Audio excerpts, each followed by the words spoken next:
Hai Smart Traders and Investor, kembali lagi bersama saya Kadek Mertayasa di channel Yuk Nabung Saham.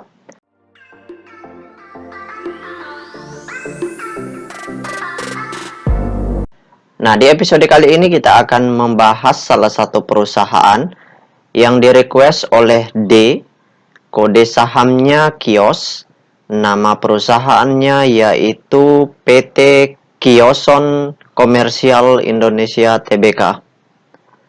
Oke, untuk mempersingkat waktu, langsung saja kita cek datanya di aplikasi iPod. Jika Anda menyukai konten-konten kami mengundang Anda untuk mengklik tombol like dan subscribe agar Anda mendapatkan video terbaru kami setiap minggunya.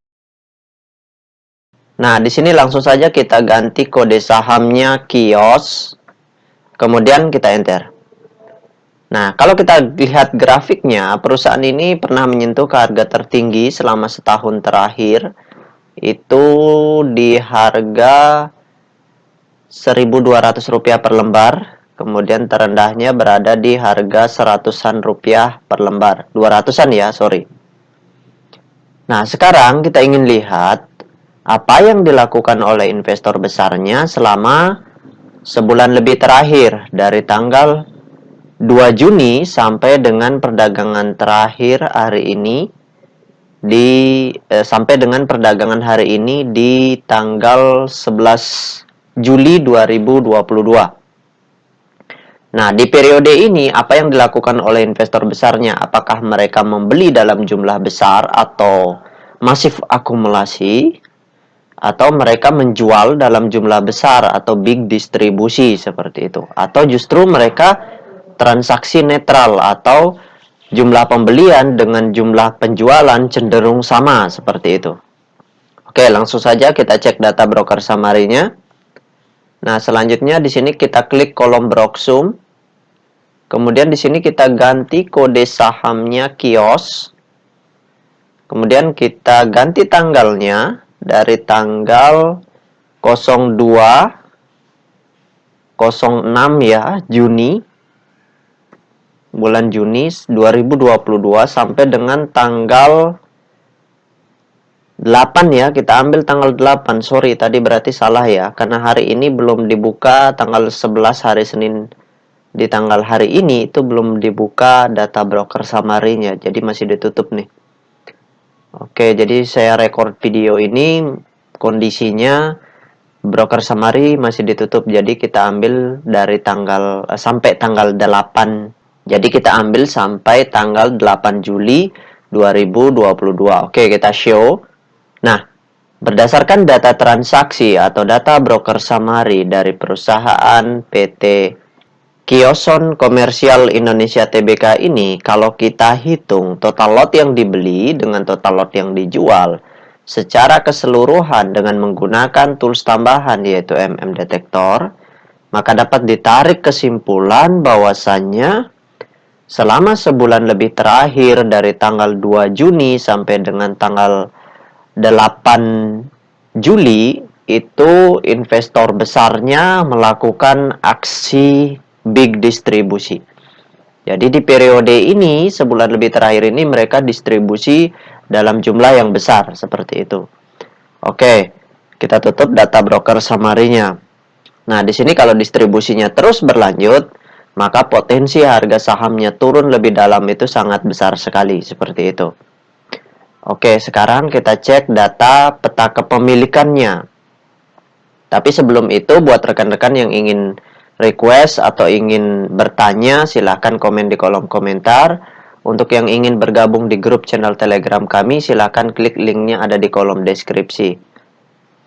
Nah, sekarang kita cek data peta kepemilikannya.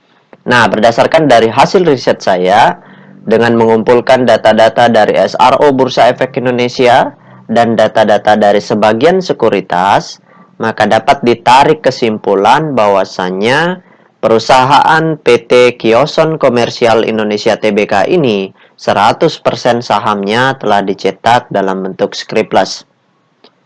Nah, sekarang kita perhatikan data investor besarnya seperti itu. Dan ternyata kepemilikan investor besarnya dari 100% saham yang beredar di publik, sudah sangat kecil sekali.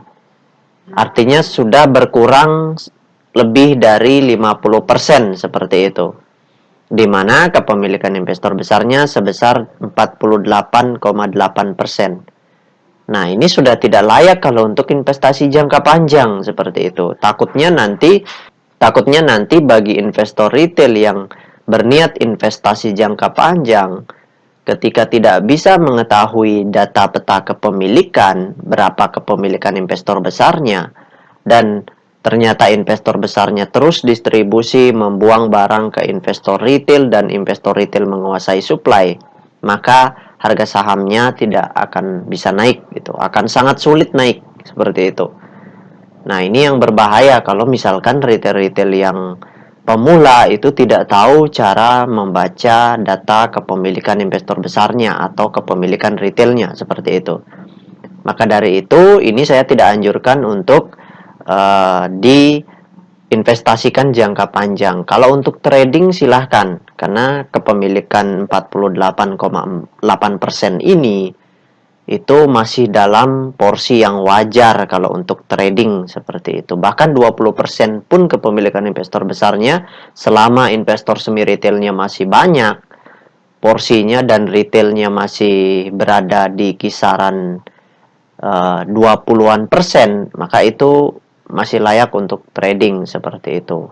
Karena investor semi retail itu memiliki kemampuan untuk markup harga seperti itu. Nah, sedangkan kepemilikan retail di perusahaan ini sebesar 25,5%. Nah, ini ambang batas maksimumnya ya, 25%. Jadi, kalau untuk trading oke, masih layak seperti itu karena ternyata sisanya sebagian besar juga dimiliki oleh investor semi retailnya. Seperti itu. Jadi, investor semi retailnya cukup banyak, investor besarnya juga masih cukup banyak, retailnya sudah sangat besar seperti itu. Jadi sebaiknya mulai dipertimbangkan lah kalau mau masuk besar seperti itu. Kalau untuk trading dalam jumlah besar ya. Jadi intinya perusahaan ini yang pertama tidak layak untuk investasi jangka panjang karena kepemilikan investor besarnya sudah banyak berkurang. Kemudian yang kedua, selama investor retailnya jumlah kepemilikannya masih di kisaran 25%, layak untuk ditradingkan seperti itu. Namun kalau misalkan sudah lebih dari 25%, misalkan sudah sangat signifikan ya, retailnya malah membeli terus pada saat investor besar atau investor semi retailnya distribusi, nah itu sebaiknya dihindari seperti itu.